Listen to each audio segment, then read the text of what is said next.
പ്രശ്നമുണ്ട്. ഒരു ചിന്ന പ്രശ്നയും இருக்கிறது. ആ പ്രശ്നം എന്ന് പറഞ്ഞാൽ அந்த பிரச்சனை என்னவென்றால் ഞാൻ ധാരാളം ടീച്ചേഴ്സിനെയും കുഞ്ഞുങ്ങളെയൊക്കെ ട്രെയിൻ ചെയ്യിപ്പിക്കുന്ന ആളായിരുന്നു. அதிகமான ടീച്ചറുകളെയും പിള്ളേകളെയും പயிற்றுவிக்கக்கூடியவனாக இருந்தேன். അതുകൊണ്ട് ആ നിലയിൽ അവർക്ക് പരിശീലനം കൊടുക്കുമ്പോൾ அவர்களுக்கு அப்படியே பயிற்சி கொடுக்கிற போது ഞാൻ ചോദ്യങ്ങളൊക്കെ ചോദിക്കും. நான் கேள்விகளெல்லாம் கேட்பேன். ഫ്രണ്ടോട്ട് വന്നിരുന്നേ, ഇവിടോട്ട് വന്നിരിക്കുക. ചോദ്യങ്ങളൊക്കെ ചോദിക്കും, கேள்வியெல்லாம் கேட்பேன். അപ്പൊ ശ്രദ്ധിച്ചിരിക്കണം. ஆகவே நீங்கள் கவனமாக இருக்க வேண்டும். അപ്പൊ ഉത്തരം പറയണം, கேள்விக்கு பதில் சொல்லணும். അവിടെ 3 പേരിരിക്കുന്ന ഒരു ഫ്രണ്ടോട്ട് വരിക. அங்க ஒரு 3 பேர் வாங்க, பின்னாடி வாங்க. ഫ്രണ്ടോട്ട് വരിക, ഒളിഞ്ഞിരിക്കരുത്, എല്ലാവരും ഫ്രണ്ടോട്ട് വരിക. അമ്മ നിങ്ങൾ പോங்க, പിന്നാടി പോയിരുங்க. അത് തന്നെ. അമ്മമാരെയൊക്കെ ഞങ്ങൾ സ്നേഹിക്കുന്നു. നിങ്ങൾക്ക് വേണ്ടി, എല്ലാവർക്കും വേണ്ടിയുള്ള ദൂതാണ്. എല്ലാവർക്കും ഉரியதான தேவனுடைய செய்தி தான் உங்களுக்கு நான் சொல்ல போகிறேன். ഞാൻ ഒരു പാട്ട് വളരെ ഇഷ്ടപ്പെടുന്നു. எனக்கு ஒரு பாட்டு ரொம்ப பிடிக்கும். ഈ തമിഴിലെ പല ക്രിസ്തീയ പാട്ടുകളാണ് ഞങ്ങളുടെ കേരളത്തില് എം.ഇ. ചെറിയ സാറും മറ്റും കേരളത്തിലോട്ട് ആക്കിയത്.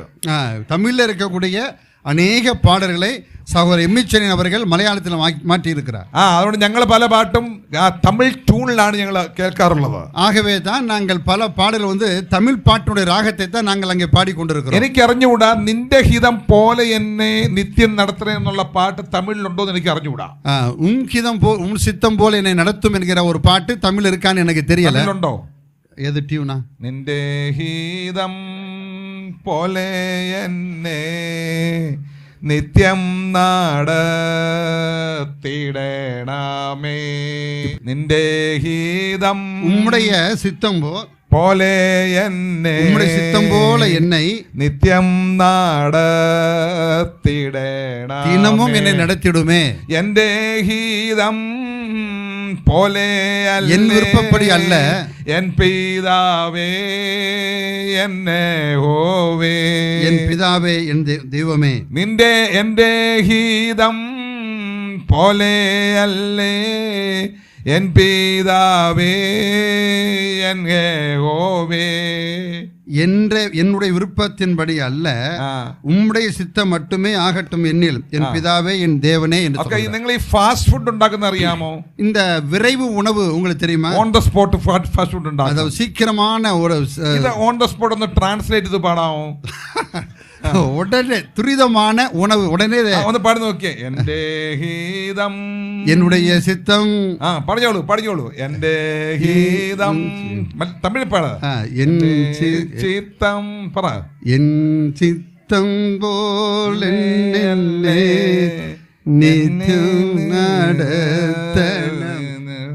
സന്ദർഭം കൊടുത്താൽ നാളെ നമുക്ക് translate. Very good, okay, very good. നാളെ നമുക്ക് അത് തമിഴ് കേൾക്കാവുന്നതാണ്. ഒരു പുതിയ പാട്ടല്ല, ഈ പാട്ടിനൊരു പശ്ചാത്തലമുണ്ട്. இந்த பாட்டிற்கு ஒரு பின்னணி இருக்கிறது. ഒരു വലിയ ദേവദാസൻ ഉണ്ടായിരുന്നു, സൗത്ത് കേരളയിൽ ജീവിച്ചിരുന്ന ഒരു ദേവദാസൻ. சவுத் இந்தியாவிலே வாழ்ந்ததான ஒரு தேவ மனிதர். சவுத் கேரளாவிலே வாழ்ந்தார். ஒரு തിരുവനന്തപുരത്തിന് തെക്ക്, திருவனந்தபுரத்துக்கு பக்கத்திலே. അദ്ദേഹം ഒരു വലിയ ഭക്തനായിരുന്നു. அவர் மிகப்பெரிய ஒரு பக்திமானாக இருந்தார். താൻ വളരെയധികം വർഷം പ്രാർത്ഥിച്ചു. அவர் ரொம்ப வருஷமா ஜெபம் பண்ணினார். ஒரு കുഞ്ഞുണ്ടാവണം, കുഞ്ഞില്ലായിരുന്നു. அவருக்கு குழந்தை இல்லாமல் இருந்தது. உடனே எனக்கு ஒரு குழந்தை வேண்டும் என்று ஜெபித்தார். പ്രാർത്ഥന ദൈവം കേട്ടൊരു ഉത്തരം കൊടുത്തു. அவருடைய ஜெபத்தை கேட்டு ஆண்டவர் அவருக்கு பதில் கொடுத்தார். ഒരു മകനെ ദാനമായിട്ട് ചെയ്തു. தேவன் அவருக்கு ஒரு மகனை ஈவாக கொடுத்தார். പക്ഷേ ஆனால் ഒരു 1-2 വർഷം കഴിഞ്ഞുടനെ 2 வருஷத்துக்கு பிற்பாடு ആ മകൻ നിത്യതയിൽ പ്രവേശിച്ചു. அந்த மகன் மரித்து போய்விட்டான். വലിയ ദുഃഖമായിരുന്നു. பெரிய துக்கமாகி விட்டது. വലിയ ദുഃഖമായി മാറി. பெரிய துக்கமாய் மாறிவிட்டது. ദൈവമേ, ഞാൻ അങ്ങയോട് ചോദിച്ചു വാങ്ങിയ പുത്രനല്ലേ? நான் ഉമ്മിടത്തിലെ കേട്ടു വാങ്ങിയ പിള്ളை அல்லவா ഇവൻ? എന്തുകൊണ്ടാണ് അങ്ങ് ഈ നിലയിൽ എന്റെ കുഞ്ഞിനെ എടുത്തത്? എதற்காக நீர் என் பிள்ளையை எடுத்துக்கொண்டீர்? അപ്പോൾ ഇങ്ങനെയുള്ള ചോദ്യചിഹ്നം തന്നെ ഉയർന്നു. இப்படிப்பட்ட கேள்விகள் எழ ஆரம்பித்தது. താന് ആ കുഞ്ഞിനെ അടക്കുമ്പോൾ, அந்த பிள்ளையை அடக்கம் செய்கிற போது, ആ ശവക്കുഴിയുടെ അടുത്ത് നിന്ന് அந்த பிரேதத்தை அடக்கம் பண்ணக்கூடிய அந்த குழிக்கு பக்கத்தில் തന്റെ ഹൃദയത്തിൽ, அவருடைய இதயத்திலே പാടിയ പാട്ടായിരുന്നു. அவர் பாடின பாட்டு தான். നാളെ തമിഴിൽ പാടാം. நாளைக்கு இந்த பாட்டை தமிழ்ல பாடுவோம். ദേഹിതം പോലെ എന്നെ നിത്യം നടത്തിടണമേ. എൻ്റെ ഹിതം പോലെയല്ലേ என் சித்தம் போல அல்ல. എൻ പിതാവേ എന്നെ ഹോവേ என் பிதாவே என் தேவனே ഗീതം പോലെ എന്നെ നിത്യം നടത്തിടണമേ. നാളെ അങ്ങ് തമിഴിലാക്കി നമ്മൾ എല്ലാവർക്കും ഒന്ന് ചുപ്പാടാം.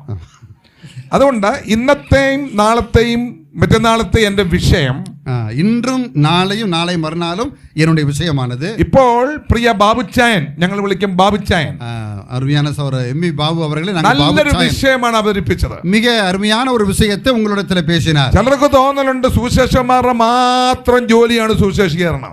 நிறைய பேருடைய எண்ணம் என்னவென்று கேட்டால் சுவிசேஷகர்கள் சுவிசேஷ வேலையை செய்ய வேண்டும். എന്നാൽ ആ ഒരു ധാരണ മാറ്റിക്കൊണ്ടുള്ളതായ പ്രസംഗമായിരുന്നു. அப்படிப்பட்டதான சிந்தனையை அடியோடு கூட மாற்றக்கூடிய ஒரு பிரசங்கமாக அது இருந்தது. ഞാൻ പ്രസംഗിക്കുന്ന വിഷയം, ஆனா நாம் பேச போகிற விஷயமானது നമ്മളെ ഓരോരുത്തരുടെയും ജീവിതത്തിൽ, நாம் ஒவ்வொருடைய வாழ்க்கையிலும், മറ്റുള്ളവരുടെ ജീവിതത്തിലല്ല, நம்முடைய மற்றவருடைய வாழ்க்கையில் அல்ல, ഇരിക്കുന്ന കൗമാരപ്രായക്കാരുടെ ജീവിതത്തില്, இங்கே அமர்ந்திருக்கக்கூடிய வாழ்வுடைய உள்ளத்திலே, ഇരിക്കുന്ന കുഞ്ഞുങ്ങളുടെ ജീവിതത്തില്, இங்க இருக்கக்கூடிய பிள்ளைகளுடைய உள்ளத்திலே, സഹോദരന്മാരുടെ ജീവിതത്തിൽ മാത്രമല്ല, சகோதரருடைய வாழ்க்கையில் மட்டுமல்ல, സഹോദരിമാരുടെ ജീവിതത്തില്, சகோதரிகளுடைய வாழ்க்கையிலும் ദൈവത്തിന്റെ ഇഷ്ടപ്രകാരം എങ്ങനെ ജീവിക്കാം, தேவனுடைய விருப்பப்படி எப்படி வாழ்வது.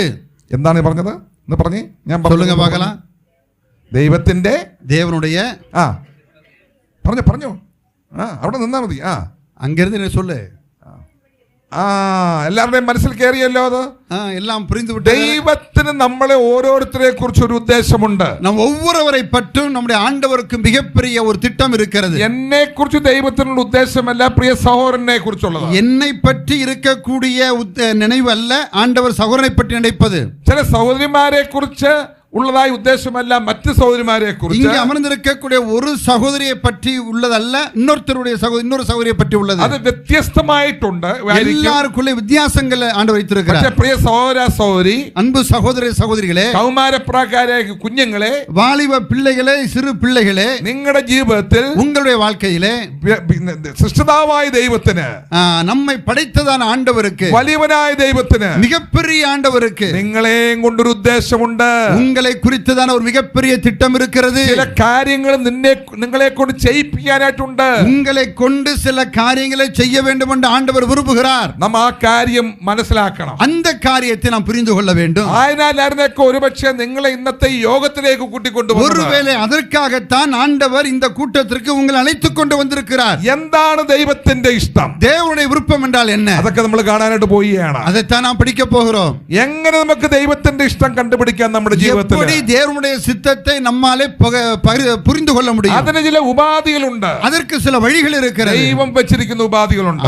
ஆண்டவரே வைத்திருக்கக்கூடிய சில வழிகள் இருக்கிறது. എല്ലാം നമ്മൾ ശ്രദ്ധിക്കാൻ പോവാ, കേൾക്കാൻ പോവുകയാണ്. அதெல்லாவற்றையும் நாம் படிக்க போகிறோம், எழுத போகிறோம். യുവസഹോദരന്മാരെ, സഹോദരിമാരെ, அன்பு வாலிப சகோதரிகளே, சகோதரர்களே, ഒരു വലിയ യാത്ര ചെയ്യുവാനായിട്ടുണ്ട്. உங்களுக்கு ஒரு மிகப்பெரிய பயணம் செய்ய வேண்டியிருக்கிறது. നിങ്ങളുടെ ഇഷ്ടപ്രകാരം പോകാനല്ല ആഗ്രഹിക്കുന്നത്, அதை நீங்கள் விரும்புகிறபடி செய்யக்கூடிய பயணம் அல்லது, ദൈവത്തിന്റെ ഇഷ്ടപ്രകാരം നിങ്ങൾ മുന്നോട്ട് പോകണം. பயணமானது ஆண்டவர் விரும்புகிறபடி இருக்க வேண்டும். ഒരു ക്രിസ്ത്യാനിയുടെ ജീവിതം എന്ന് പറഞ്ഞാൽ, ஒரு கிறிஸ்தவனுடைய வாழ்க்கை என்று சொன்னால், ക്രിസ്ത്യാനി എന്ന് പറഞ്ഞു കഴിഞ്ഞാൽ ആരാണ്? கிறிஸ்தவன் என்று சொன்னால் யார்? പച്ചയായ ഭാഷയെ പറഞ്ഞാൽ, பச்சையாக சொல்ல போனால், ക്രിസ്തുവിനെ ഹൃദയത്തിൽ രക്ഷിതാവായി അംഗീകരിച്ചവർ, இயேசு கிறிஸ்துவை தங்களுடைய வாழ்க்கையில இருதயத்திலே சொந்த ரட்சகராக ஏற்றுக்கொண்டவர்கள், പള്ളി പോയതുകൊണ്ടോ, ஆலயங்களுக்கு போவதினாலோ, പ്രാർത്ഥന കഴിച്ചതുകൊണ്ടോ, ஜெபிப்பதினாலோ, സ്തോത്രാഴ്ച കേട്ടതുകൊണ്ടോ, காணிக்கப்படுவதனாலோ, കുർബാനയിൽ നിന്ന് പങ്കുകൊള്ളുന്നതോ, திருவிருந்திலே பங்கு வருவதனாலோ നിങ്ങൾ ക്രിസ്ത്യാനിയാവുന്നില്ല. நீங்கள் கிறிஸ்தவர்களாக முடியாது. യേശു ക്രിസ്തു നിങ്ങളുടെ പാപങ്ങൾക്ക് വേണ്ടി, இயேசு கிறிஸ்து உங்களுடைய பாவங்களுக்காக, നിങ്ങളുടെ ജന്മ കർമ്മ പാപങ്ങൾക്ക് വേണ്ടി, உங்களுடைய ஜென்ம கர்ம பாவங்களுக்காக കാൽവരി ക്രൂശിൽ മരിച്ചു. கல்வாரி சிலுவையிலே மரித்தார். അതെനിക്ക് വേണ്ടിയായിരുന്നു. அது எனக்காக ஆயிருந்தது. ഞാൻ നരകത്തിൽ പോകാതിരിക്കാൻ വേണ്ടി, நான் நரகத்திற்கு போக கூடாது என்பதற்காக, സ്വർഗത്തിൽ കൊണ്ടുപോകാൻ വേണ്ടി, என்னை பரலோகத்திலே சேர்ப்பதற்காக യേശു ക്രിസ്തു എനിക്ക് വേണ്ടി മരിച്ചു. இயேசு கிறிஸ்து எனக்காக மரித்தார். എനിക്ക് വേണ്ടി ഒരു പ്രായശ്ചിത്തമായിട്ട് മാറി, எனக்காக பிராயச்சித்த பலியாக மாறினார். എനിക്കൊരു പകരക്കാരനായിട്ട് മാറി. என்னுடைய ஸ்தானத்திலே அவர் மரித்தார். ഇത് വ്യക്തിപരമായിട്ട് അംഗീകരിക്കുക. இதை தனிப்பட்ட முறையிலே ஒருவன் அங்கீகரிக்கிற போது, എന്നിട്ട് அப்படி செய்யற போது നാം ഒരു തീരുമാനം എടുക്കുക. நாம் ஒரு தீர்மானம் எடுத்தால் ഈ യേശു ക്രിസ്തുവിനെ ഞാൻ അനുഗമിക്കും. எந்த இயேசு கிறிஸ்துவை எப்படி நாம் பின்பற்றுவது, ദൈവരാജ്യത്തിനോട് ഞാൻ ജീവിക്കും. தேவனுடைய ராஜ்யத்துக்கு நான் எப்படி போவது. ആസാം എന്ന് പറഞ്ഞൊരു സ്ഥലമുണ്ട്, സ്റ്റേറ്റ് ഉണ്ട്, அஸ்ஸாம் என்று சொல்லப்படுகிற ஒரு மாநிலம். ആസാം. அஸ்ஸாம். ഞാൻ അവിടെ സുവിശേഷ വേലയ്ക്ക് വേണ്ടി പോയിട്ടുണ്ട്. அங்கே நான் ஆண்டவருடைய ஊழியத்திற்காக അവിടെ போயிருக்கிறேன். ചെന്നപ്പോൾ ഞാനൊരു ഒരു ഒരു കാര്യം പ്രത്യേകമായിട്ട് മനസ്സിലാക്കി. அங்கே நான் போன போது ஒரு குறிப்பிட்ட காரியத்தை நான் கவனிக்க ஆரம்பித்தேன். ഇന്നത്തേക്ക് ഒരു 120-150 വർഷങ്ങൾക്ക് മുമ്പ്, ஒரு 150 ആണ്ടുകൾക്ക് മുன்னாலே ആസാമിലെ ഒരു ദൈവദാസൻ അവിടുത്തെ ഗോത്രവർഗത്തിൽ നിന്ന് രക്ഷിക്കപ്പെട്ട് മുന്നോട്ട് വന്നു.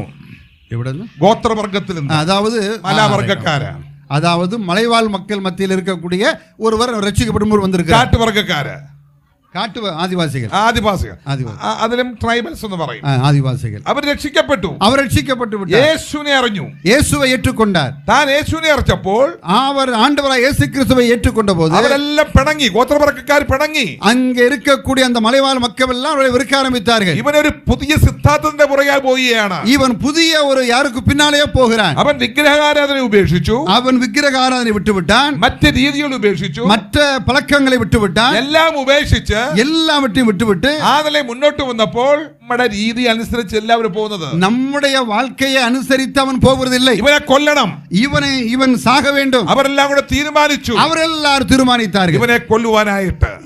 அவரை கொலை செய்வதற்கு നടന്ന സംഭവമാണ്. நடந்த சம்பவம்.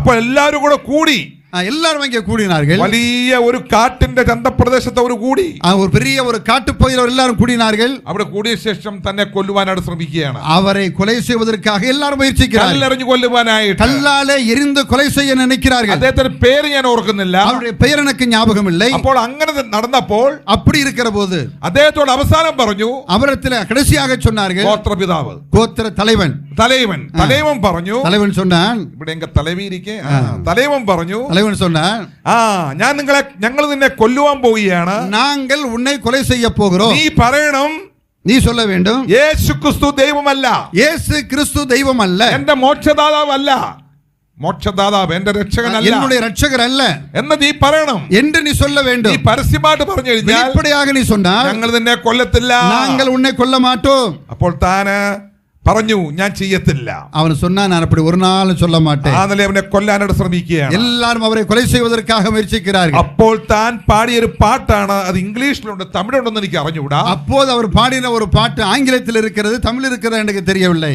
I have decided to follow Jesus.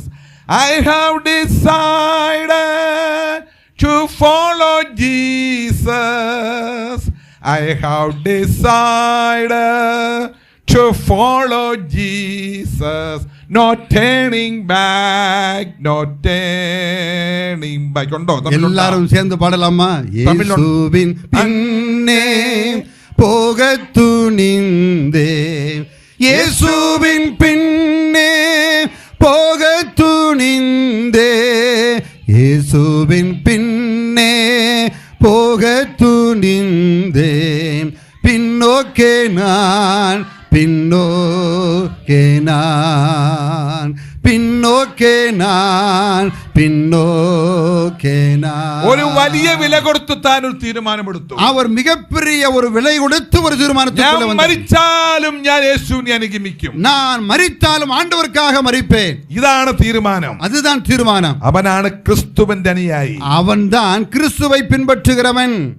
ഒരു മതത്തിന്റെ അനുയായി അല്ല, அவன் ஒரு மதத்தை பின்பற்றுகிறவன் அல்ல. അപ്പോൾ ഒരു ക്രിസ്ത്യാനി എന്ന് പറഞ്ഞാൽ, ஒரு கிறிஸ்தவன் என்று சொன்னால், തനിക്ക് സ്വന്തമായിട്ടുള്ളതായ ഇച്ഛകളും ആഗ്രഹങ്ങളും ഉണ്ട്.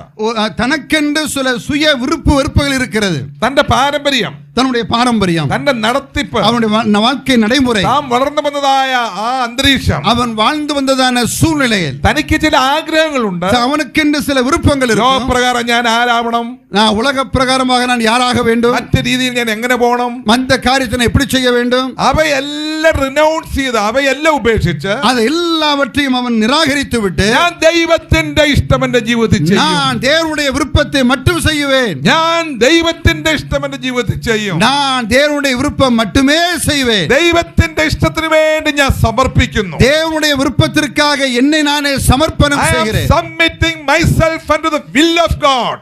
நான் தேவனுடைய சித்தத்திற்காக என்னை முற்றிலுமாக ஒப்படைக்கிறேன். ആ ദൈവത്തിന്റെ ഇഷ്ടപ്രകാരം ജീവിക്കണമെന്ന് ദൈവം നമ്മളെ കുറിച്ച് ആഗ്രഹിക്കുന്നു. அந்த தெய்வத்தினுடைய விருப்பப்படி ஜீவிக்க வேண்டும் என்று ஆண்டவர் நம்மை குறித்து விரும்புகிறார். നമുക്ക് ഓരോരുത്തർക്കും അറിയാവുന്നതായ ഒരു വാക്യമാണ്. நாம் எல்லாருக்கும் நன்கு தெரிந்ததான ஒரு வசனம் இருக்கிறது. 2 കൊരിന്ത്യർ 5:17. 2 கொரிந்தியர் 5:17 വചനം. 2 കൊരിന്ത്യർ 5:17. 2 கொரிந்தியர் 5:17. 2 കൊരിന്ത്യർ പഴയ നിയമത്തിലാണ് അല്ലേ മക്കളെ? 2 கொரிந்தியர் പഴയ ഏർപ്പാട്ടിൽ இருக்கு அப்படிதானே? വാലിബർ പഴയ നിയമത്തിലല്ലേ 2 കൊരിന്ത്യർ? നിങ്ങൾ ഉറങ്ങുന്നില്ല. நீங்க யாரும் உறங்கவில்லை, தெளிவாகத்தான் இருக்கு. പല പ്രീച്ചേഴ്സിനും അവരുടെ ഓഡിയൻസ് ഇവരിങ്ങനെ പ്രസംഗിച്ചുകൊണ്ടിരിക്കും. ഉറങ്ങിയാൽ ഭയങ്കര ദേഷ്യമാണ് ഓഡിയൻസ് ഉറങ്ങിയാൽ. அதாவது சில பிரசங்கியார்களுக்கு கேட்கிறவர்கள் உறங்கி விட்டால் பிரசங்கிமார்களுக்கு ரொம்ப பயங்கரமான கோபம் வரும். നീ എന്തിനാ ഉറങ്ങുന്നത്? நீ என்ன உறங்கிட்டு இருக்கிற? അപ്പൊ ഉറങ്ങുന്ന പ്രസംഗം വേണ്ടായിരിക്കും ഉറങ്ങുന്നത്. அது உறங்கக்கூடிய பிரசங்கமா இருப்பதனால அவர் உறங்குவாங்க. എന്നെ സംബന്ധിച്ചോളം ഒന്നും പ്രശ്നമല്ല. எனக்கு அதை பத்தி பிரச்சனையே கிடையாது. നല്ല കാറ്റ്, நல்ல തണുപ്പ്, நல்ல കുളിർந்த സൂழ்நிலை, രസമായിരിക്കുന്നു. என்ன അഴகா இருக்கிறது. കേരളത്തിൽ ചൂടൊക്കെ ഉണ്ട് ഈ മഴയത്തും. കേരളത്തിൽ ചൂടുണ്ട് ഈ സമയത്തും. കേരളാവിലെ இந்த സമയത്തിലും ഭയങ്കരമായ ഒരു പ്രസംഗം കഴിഞ്ഞു. ഒരു പ്രസംഗം ഏற்கனவே முடிந்து விட்டது. കേൾക്കുന്നോ? ഒരു പ്രസംഗം കഴിഞ്ഞു. ഒരു പ്രസംഗം முடிந்து விட்டது. അടുത്ത പ്രസംഗത്തില് ക്ഷീണമുണ്ട്, கொஞ்சம் களைப்பு இருக்குது. നിങ്ങളൊന്ന് ഉറങ്ങിക്കഴിഞ്ഞാൽ, நீங்க கொஞ்சம் தூங்குனீங்கன்னா എനിക്കൊരു പ്രശ്നവുമില്ല. எனக்கு பிரச்சனையே கிடையாது. എനിക്കൊരു പ്രശ്നമില്ല. எனக்கு ஒரு நஷ்டமும் கிடையாது. ഒന്നും கிடையாது. പക്ഷെ ഒരു റിക്വസ്റ്റ് ഉണ്ട്, ஒரு நிபந்தனை இருக்கிறது. നിങ്ങൾ കേൾക്കുന്നുണ്ടോ? பிள்ளைகளாம் கவனிக்கிறீங்களா? ஒரு அபேட்சையுണ്ട്, ஒரு கேள்வி இருக்கிறது. നിങ്ങൾ എല്ലാരും ഉറങ്ങിയാലും, നിങ്ങൾ എല്ലാരും തൂങ്ങിനാലും, പക്ഷെ ഒരാളൊന്നും ഉറങ്ങാതിരിക്കണം. ஒரு ஆள் உறங்காமல் இருக்கணும். ഒരാൾ മാത്രം. ஒரு ஆள் மட்டும் உறங்காமல் இருக்கணும். ഒരാൾ മാത്രം. ஒரே ஒரு ஆள் மட்டும். എന്തിനാണെന്നറിയാമോ? ஏன் தெரியுமா? ഈ പ്രസംഗപീഠത്തിൽ, இந்த പ്രസംഗപീഠത്തില് ഞങ്ങൾ രണ്ടുപേരും ഉറങ്ങുകയാണെങ്കിൽ, நாங்க 2 பேரும் தூங்கணும்னா ആ ആളെ ഞങ്ങളെ ഉണർത്തണം. அந்த ஆள் எங்களை നിങ്ങളായിരിക്കും ഉറങ്ങാത്ത ആള്. அந்த உறங்காமல் இருக்கக்கூடிய நபர் ஒருவேளை நீங்களாக இருக்கலாம். ഞാൻ പറയാൻ ഉദ്ദേശിക്കുന്നത്, நான் சொல்ல வந்தது என்னன்னா, ഇവിടെ ആ വാക്യത്തിൽ 2 കൊരിന്ത്യർ 5:17 അവിടെ ഇങ്ങനെയാണ് പറഞ്ഞത്. அங்க எப்படியாக வாசிக்கிறோம்? இப்படி இருக்க ஒருவன் கிறிஸ்துவுக்குள் இருந்தால் புது சிருஷ்டியாய் இருக்கிறான், பழையவைகள் ஒளிந்து போயின, எல்லாம் புதிதாயின. എത്ര നല്ല വാക്യം! ஓ, நல்ல வாக்கியம். ஒருவன் கிறிஸ்துவுக்குள் இருந்தால், ஒருவன் രക്ഷിക്കപ്പെട്ടാൽ, ஒருவன் ரட்சிக்கப்பட்டு விட்டால், ஒருவன் கிறிஸ்துவினை അനുഗമിക്കാൻ തീരുമാനിച്ചാൽ, ஒருவன் கிறிஸ்துவை பின்பற்ற தீர்மானித்தால், അവന്റെ ജീവിതത്തിൽ ഒരു ഡൈനാമിക് ചേഞ്ച് ഉണ്ടാവുകയാണ്. அவனுடைய வாழ்க்கையில ஒரு மிகப்பெரிய ஒரு மாற்றம் ஏற்படுகிறது. ഒരു വലിയ മാറ്റം, ஒரு பெரிய ஒரு மாற்றம். ஒருவன் கிறிஸ்துவிலாയാൽ, ஒருவன் கிறிஸ்துவுக்குள் இருந்தால், അവൻ പുതിയ സൃഷ്ടിയാകുന്നു. அவன் புதிய சிருஷ்டியாய் மாறுகிறான். Someone is in Christ, ஒரு கிறிஸ்துவுக்குள் இருந்தால், is a new creation. அவன் புதிதாக மாற்றப்படுகிறான். is a new creature. அவன் ஒரு புதிதாக உருவாக்கப்படுகிறான். പഴയതെല്ലാം ஒளிந்து போயின. പഴയതെല്ലാം ஒளிந்து போயின. നല്ല അർത്ഥം. മലയാളത്തെക്കാട്ടി തമിഴ് നല്ല ഭാഷ. മലയാള മൊഴിയെ വിட തമിഴ് மிக அழகாக இருக்கிறது. മലയാളം കിട്ടിയത് കൊറ്റ തമിഴ് എന്നാണ് അല്ലേ? കൊറ്റ തമിഴ് എന്നാണ് മലയാളം. எங்களுடைய மலையாள மொழியானது உங்க தமிழ்ல இருந்து தான் எங்களுக்கு கிடைச்சிருக்கு. എങ്ങനെയാണെന്നറിയാൻ അർത്ഥം? அதோட பொருள் என்ன? നിങ്ങൾക്ക് ഈ എങ്ങനെയാണ് ബട്ടർഫ്ലൈ ഉണ്ടാവുന്ന അറിയാമല്ലോ. அதாவது வண்ணத்து பூச்சி எப்படி உண்டாகும் என்று பிள்ளைகளுக்கு தெரியும் அல்லவா? வண்ணத்து பூச்சி. Okay, butterfly. ബട്ടർഫ്ലൈ ആദ്യത്തെ സ്റ്റേജ് എന്തോ ഘട്ടം? இந்த வண்ணத்து பூச்சியுடைய முதல் நிலைமை என்ன? എന്താണ്? അല്ലല്ല, കാറ്റർപില്ലറാണോ നേരിട്ട്? എഗ്, മുട്ടയല്ലേ? എഗ്. അത് കഴിഞ്ഞിട്ട് എന്താണ്? പുഴുവ്. പിന്നെ പൂപ്പ. அதுக்கப்புறம் ஒரு கூடு. കാറ്റർപില്ലർ, പൂപ്പ അല്ലേ? ഇതും കഴിഞ്ഞിട്ട് ഒരു ദിവസം ആ കൂട് പൊട്ടിച്ചു വരും. ഒരു നാളില് அந்த கூடானது வெடிக்கும். മനോഹരമായ ഒരു ചിത്രശലഭം, அழகான ஒரு வண்ணத்து பூச்சி, അഴകാർന്ന ചിത്രശലഭം, அழகான வண்ணத்து பூச்சி, പുതിയ സൃഷ്ടി, புதிய படைப்பு, പുതിയ രൂപം, புதிய உருவம், പുതിയ ഊർജം, புதிய ஒரு வீரம். ഒരുവൻ ക്രിസ്തുവിലായാൽ, ஒருவன் கிறிஸ்துவுக்குள் இருந்தால், അവൻ പുതിയ സൃഷ്ടിയാകുന്നു. அவன் புதிய சிருஷ்டியாய் இருக்கிறான். പഴയതെല്ലാം കഴിഞ്ഞുപോയി, பழையவைகள் எல்லாம் ஒளிந்து போயின.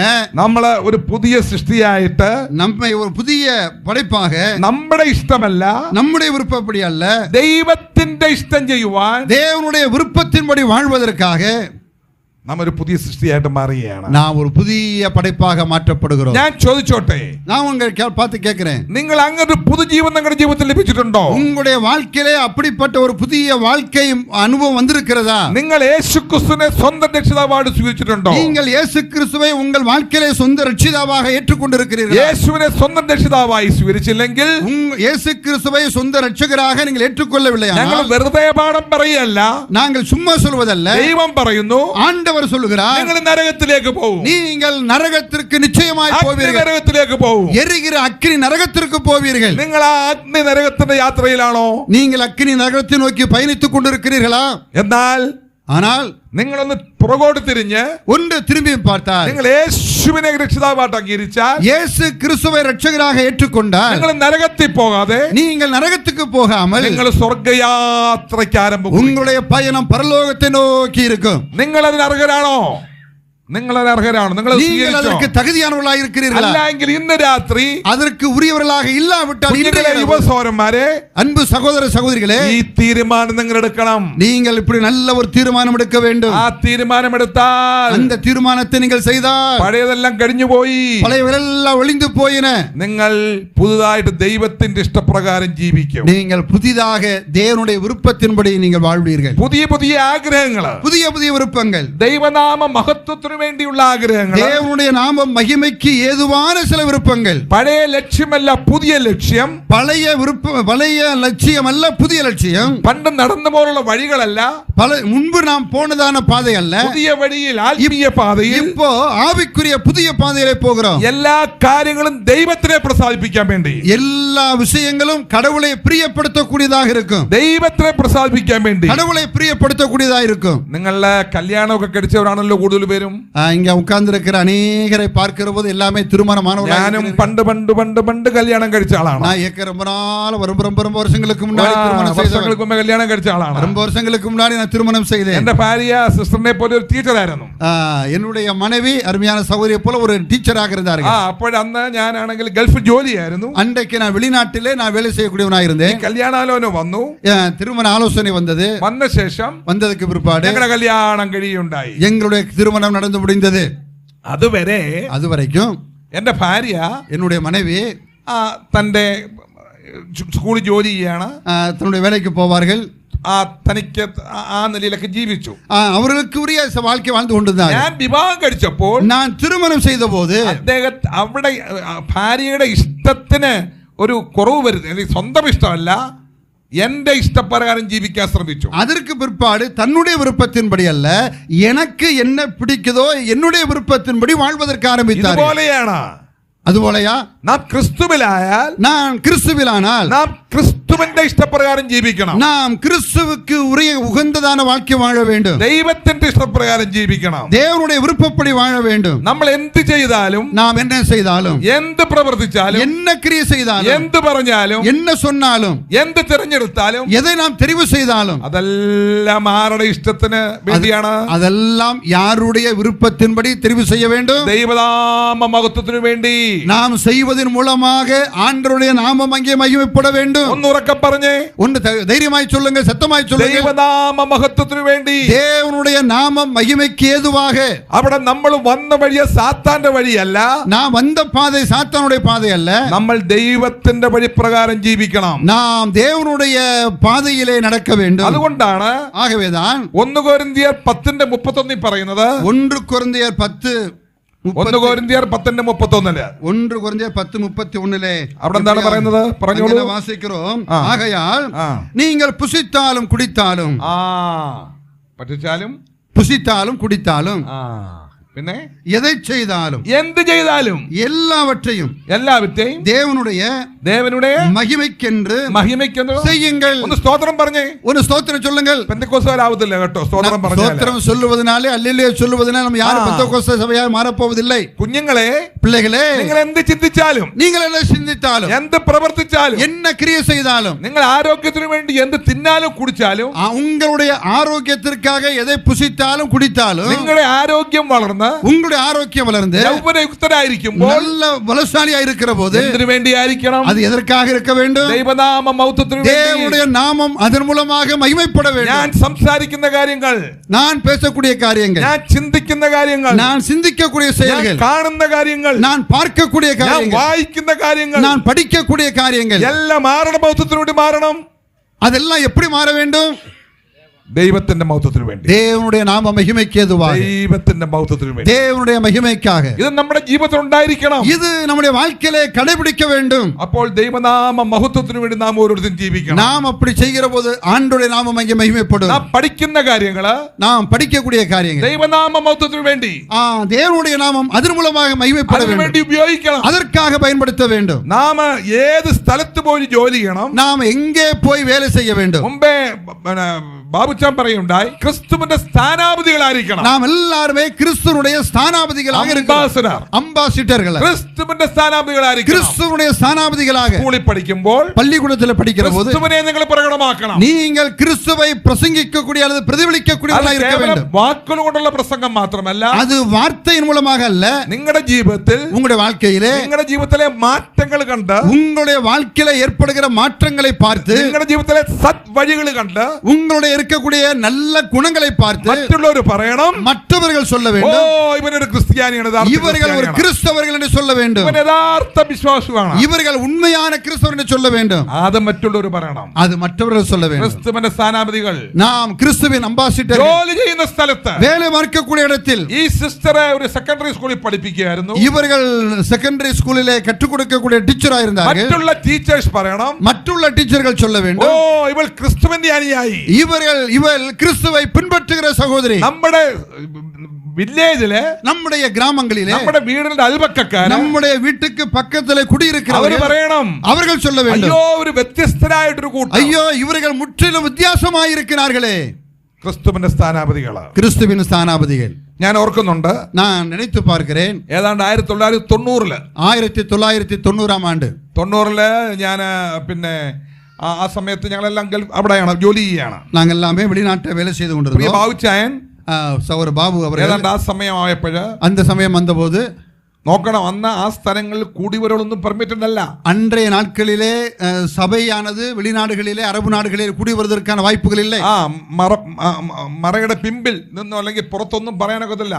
സൗദി അറേബ്യയിലും ദോഹയിലും മിക്ക സ്ഥലങ്ങളില്, சவுதி அரேபியா, தோஹா போன்ற இடங்களிலே மறைமுகமாக அவர்கள் ബൈബിൾ കൊണ്ടുകിടന്നാൽ, அங்கே பைபிளை எடுத்துக்கொண்டு போனால் അറസ്റ്റ് ചെയ്യും. அவர்கள் அங்கே கைது செய்யப்படுவார்கள். പോയി കഴിഞ്ഞാൽ, ஸ்கூல்களுக்கு போனால் അറസ്റ്റ് ചെയ്യും, அங்கே கைது செய்யப்படுவார்கள். അങ്ങനെ ഒരു യോഗം നടന്നുകൊണ്ടിരുന്നപ്പോൾ, அப்படிப்பட்ட இடத்துல கூட்டம் நடந்து கொண்டிருக்கிற போது, ബിസിനസ്സും ജോലി ഉണ്ടായിരുന്നു, அவருக்கு நல்ல ஒரு வேலையும் வருமானம் இருந்தது. തന്റെ ഭവനത്തിൽ അങ്ങനെ ഒരു യോഗം നടന്നുകൊണ്ടിരുന്നപ്പോൾ, அங்க நல்ல ஒரு மீட்டிங்ல, ஒரு வீட்டிடத்திலே கூட்டம் நடந்து கொண்டிருக்கிற போது, സിഐഡിമാര് കയറി വന്നു.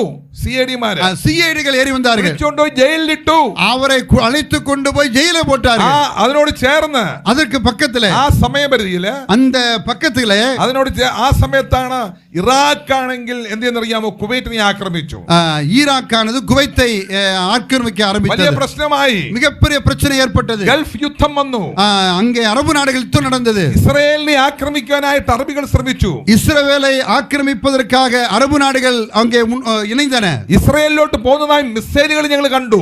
இஸ்ரவேலை நோக்கி போகக்கூடியதான அந்த ஏவுகணைகளை நாங்கள் பார்த்தோம். അടഞ്ഞ റൂമിൽ ഭയഭീതരായിട്ടിരിക്കുക. நாங்கெல்லாம் பயந்து நடுங்கிக் கொண்டிருக்கிறோம். ആ സമയത്ത് ടെലിവിഷൻ മാത്രമുണ്ട് ഞങ്ങളുടെ മുമ്പിൽ. அந்த நாட்களிலே டெலிவிஷனுக்கு முன்னால் அமர்ந்திருக்கிற போது, ആ ടെലിവിഷനിൽ ഞാൻ ന്യൂസ് കാണുകയുണ്ടായി. அந்த டெலிவிஷனிலே செய்திகளை நான் பார்த்து கொண்டிருக்கிற போது, പ്രസിഡന്റ് ആയിരുന്നതായ ബുഷ്, அன்றைக்கு அதிபர், அமெரிக்க அதிபர் இந்த புஷ் அவர்கள், Bush Bush Bush Bush Bush Bush Bush അദ്ദേഹം, அவர் இந்த புஷ் என்று சொல்லக்கூடிய അദ്ദേഹം അന്നത്തെ ഏറ്റവും ലോകപ്രശസ്തനായ സുവിശേഷകനോട്, அன்றைய நாட்களிலே மிகவும் உன்னதமான உலக பிரசித்தி பெற்ற சுவிசேஷகராகிய அந்த தேவ மனிதரோடு அவர் பில்லிகிராம் இருந்தார். நீங்கள் அவருடைய பெயரை நீங்கள் கேட்டிருப்பீர்கள். അദ്ദേഹത്തോട് പറയുണ്ടായി, அவரிடத்திலே சொன்னார், അദ്ദേഹത്തിനോട് ചെന്ന് വിളിച്ചു വരുത്തി പറയുണ്ടായി, அவரிடத்தில் இப்படியாக சொன்னார், നീ മുമ്പേ പറഞ്ഞ പോലെ ഈ ഇസ്രായേലി പാലസ്തീനിയൻ പ്രശ്നമൊക്കെ പരിഹരിക്കത്തക്ക രീതിയിൽ, இஸ்ரவேலும் பாலஸ்தீனாவுக்கும் இடையில் இருக்கக்கூடிய பிரச்சனைகளுக்கு பரிகாரம் உண்டாக்கக்கூடிய நிலையில், നീ അമേരിക്കയുടെ അംബാസഡറായിട്ട് നീ ഇസ്രായേലിൽ പോണെന്ന് പറഞ്ഞു. அமெரிக்காவுடைய ஸ்தானாபதியாக நீ இஸ்ரவேலுக்கு போக வேண்டும் என்று சொன்னார். ஸ்தானாபதி. ഓ, ആ ദേവദാസൻ പറഞ്ഞറിയാമോ, அந்த மனுஷன் என்ன சொன்னார் தெரியுமா? ഈ വാക്യമാണ് പറഞ്ഞത്. அவர் இந்த வார்த்தையை தான் சொன்னார், ക്രിസ്തു ക്രിസ്തുവിന്റെ സ്ഥാനാപതിയാണ്. நான் கிறிஸ்துவுக்கு அம்பாசிடராய் இருக்கிறேன். നമ്മൾ പാവപ്പെട്ടവരാണ്. நாம் எல்லாரும் നമ്മൾ ஏழைகளாய் இருக்கிறோம். പ്രിയ സഹോദരന്മാരെ സഹോദരിമാരെ, அன்பு சகோதர சகோதரிகளே, നിങ്ങൾ അയൽപക്കത്ത് പോയിട്ട് உங்கள் அருகிலே போய் ചില സഹോദരികളോട് യേശുക്രിസ്തുവിനെ സാക്ഷീകരിക്കുന്നത്, நீங்கள் ஆண்டவராய் இயேசு கிறிஸ்துவை பற்றி சாட்சி சொல்லுகிற போது, നിങ്ങളുടെ അടുത്തുള്ളതായ നിങ്ങളുടെ സ്കൂളുകളിൽ உங்களுக்கு அருகில் இருக்கக்கூடிய பள்ளிக்கூடங்களிலே போய் ഒരു വിദ്യാർത്ഥിയോട് സുവിശേഷം പറയുന്നത്, ஒரு மாணவனோடு கூட சுவிசேஷம் சொல்லுகிற போது, സഹോദരിമാരാണെങ്കിൽ അവിടെ പോയി ഒരു ട്രാക്ട് കൊടുക്കുന്നത്, சகோதரிகள் அங்கே போய் ஒரு துண்டு பிரதிநிதிகள் கொடுக்கிற போது, സഹോദരന്മാര് പല സ്ഥലങ്ങളിൽ പോയി സുവിശേഷ വേല ചെയ്യുന്നത്, பல இடங்களிலே சகோதரர் போய் ஊழியம் செய்கிற போது, ഏത് ഗ്രാമത്തിൽ ജീവിച്ചാലും, எந்த கிராமத்திலே வாழ்ந்தாலும், you be the ambassador of Christ, நீங்கள் கிறிஸ்துவின் சானாபதிகளாய் இருக்கிறீர்கள். you represent Christ, நீங்கள் கிறிஸ்துவுக்கு இப்போது അതാണ് ദൈവത്തിന്റെ ഇഷ്ടം. அதுதான் தேவனுடைய விருப்பமாக இருக்கிறது. ദൈവത്തിന്റെ പരമോന്നതമായ ഇഷ്ടം അതാണ്. தேவனுடைய மிகப்பெரிய திட்டமும் நோக்கம் அதுவாய் இருக்கிறது. കർത്താവിന്റെ ഇഷ്ടപ്രകാരം ജീവിക്കുക, நம்முடைய ஆண்டவருடைய விருப்பப்படி நாம் வாழ வேண்டும். അപ്പോൾ നമ്മുടെ കുടുംബ ജീവിതവും, நம்முடைய குடும்ப வாழ்வு, നമ്മുടെ സാമൂഹിക ജീവിതം, நம்முடைய சமுதாய வாழ்க்கை, നമ്മുടെ വ്യക്തിപരമായ ജീവിതം, நம்முடைய தனிப்பட்ட வாழ்க்கை, നമ്മുടെ ഔദ്യോഗിക ജീവിതം, நம்முடைய உத்தியோக வாழ்க்கை, എല്ലാ കാര്യങ്ങളും கிறிஸ்துவினை പ്രകടമാക്കുന്നവരായിരിക്കണം. கிறிஸ்துவை மாத்திரம் மையப்படுத்தி இருக்க வேண்டும். അതവരെ മനസ്സിലാക്കണം. നമ്മൾ ക്രിസ്തുവിന്റെ യഥാർത്ഥ അനുയായികളാണ്. அதை நாம் புரிந்து கொள்ள வேண்டுமானால் உண்மையான கிறிஸ்துவராய் நாம் இருக்க வேண்டும். ഞാൻ ചെറിയ കൂടെ മുന്നോട്ട് പോവുകയാണ്. கொஞ்சம் கூட நான் முன்னேறி போகிறேன். ഇതിനുള്ള എക്സാമ്പിൾ ആരാണ്? ഉദാഹരണം ആരാണ്? இதற்கு நல்ல சிறந்த எடுத்துக்காட்டு யார்? நல்ல എക്സാമ്പിൾ കാണിച്ചു കൊടുത്തതാണ്. நல்ல எடுத்துக்காட்டான வாழ்க்கை வாழ்ந்து காட்டினவர் யார்? മഹത്വപ്പെട്ടവനായ കർത്താവായ യേശുക്രിസ്തുവാണ്. நம்முடைய மகிமை பொருந்தின ஆண்டவராய் இயேசு கிறிஸ்துவே. യേശു ക്രിസ്തുവാണ് നമ്മൾ വായിക്കുന്നത്. எப்படியாக வாசிக்கிறோம்? പുതിയ എബ്രായ ലേഖനം വായിക്കുന്നുണ്ട്. எபிரேயர்கள் நிருபத்திலே எப்படியாக வாசிக்கிறோம்? പാപം ചെയ്തപ്പോൾ തന്നെ மனிதன் பாவம் செய்தபோது ഒരു വലിയ ചോദ്യം, ஒரு பெரிய ஒரு கேள்வி, பெரிய கேள்வி. അവിടെ ആ ചോദ്യം ഇങ്ങനെയായിരുന്നു. அந்த கேள்வி இப்படியாக இருந்தது. സ്വർഗ്ഗത്തിൽ മുഴങ്ങിക്കേട്ടതായ ഒരു ചോദ്യമായിരുന്നു. பரலோகத்திலே மிகப்பெரிய முழக்கம் உண்டான ஒரு செய்தி. അതിനെക്കുറിച്ച് ഒരു ദൈവദാസൻ പറഞ്ഞിരിക്കുന്നത്, அதை குறித்து ஒரு தேவனுடைய மனுஷர் இப்படியாக சொன்னார். It was a high level conference of the Trinity. அங்கே மிகப்பெரிய ஒரு மாநாடு அங்கே நடக்கிறது.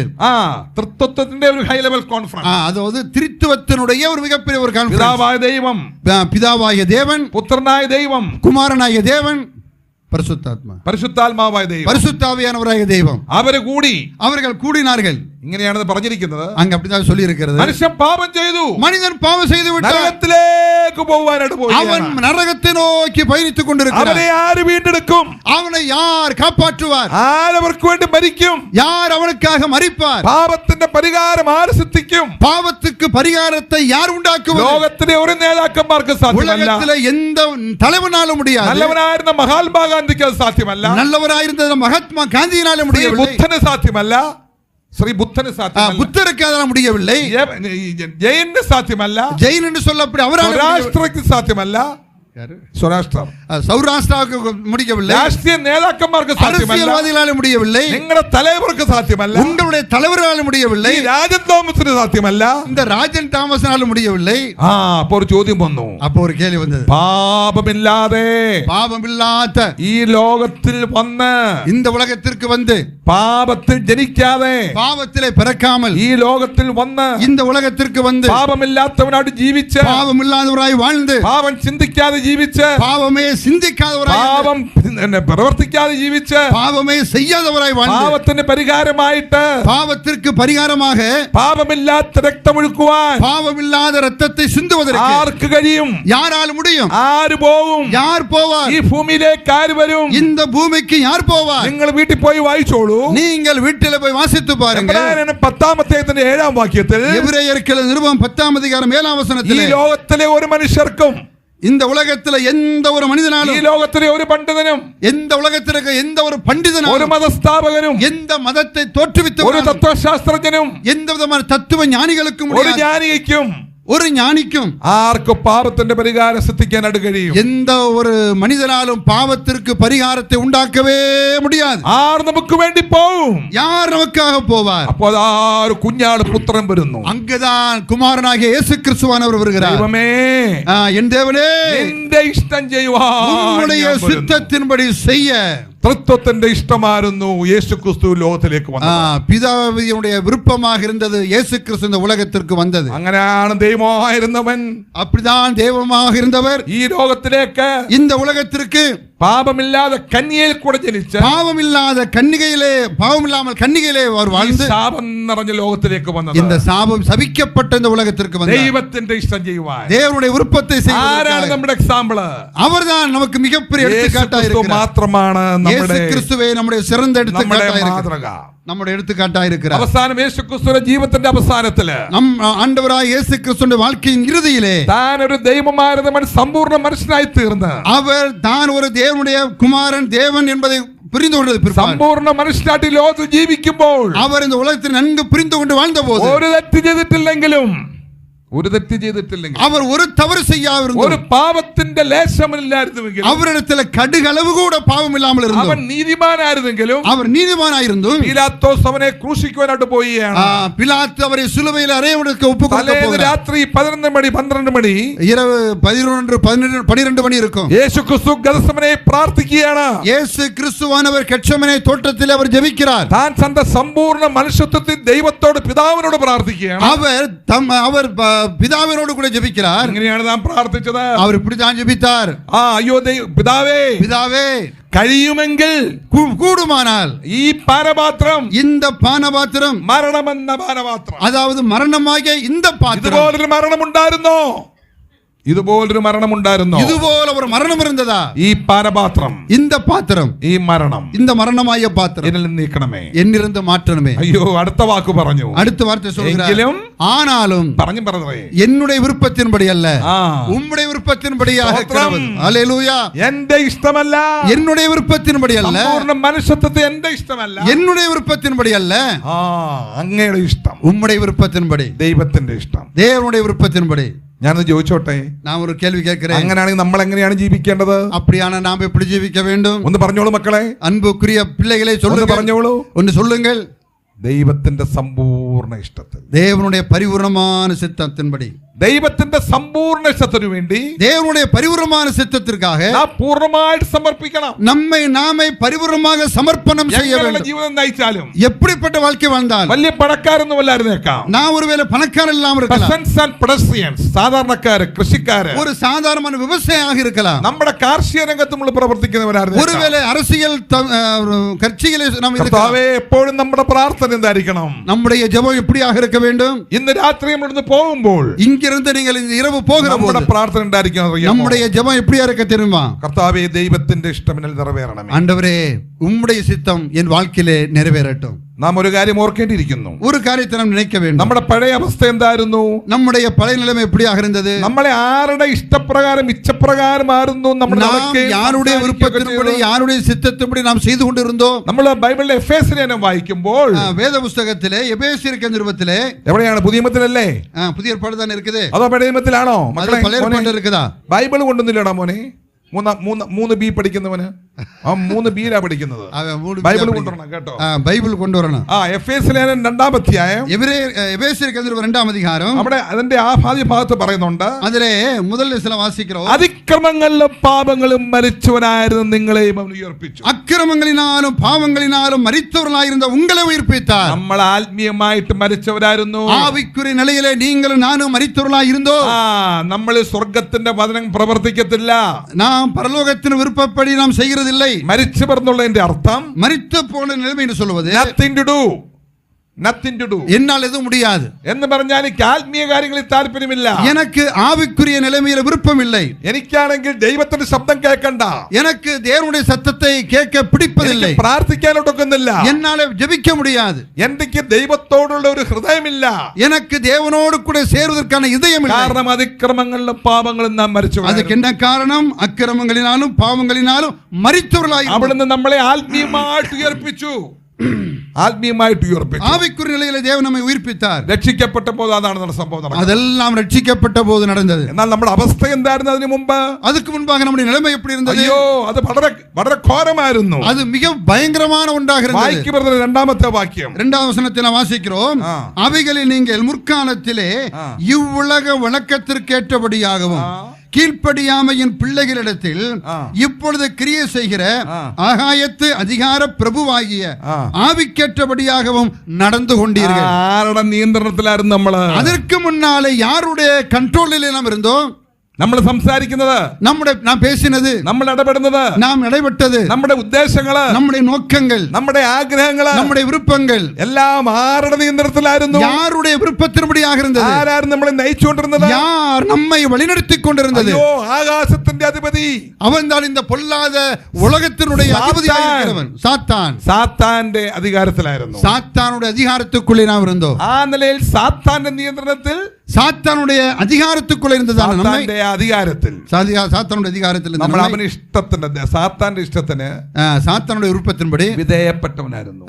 அவனுக்கு உரியவராய் இருந்தோம். We were subject to the will of Satan. அவனுக்கு பரிபூர்ணமாக நம்மை விட்டுக் கொடுத்தவர்களாய் இருந்தோம். But the moment you received Jesus, നീ രക്ഷിക്കപ്പെട്ട സമയത്ത്, நீ രക്ഷിക്കപ്പെട്ട போது, രക്ഷിക്കപ്പെട്ട അതേ സമയത്ത് തന്നെ அந்த நேரத்திலேயே ആരുടെ അധികാരത്തിൽ നിങ്ങൾ വന്നു?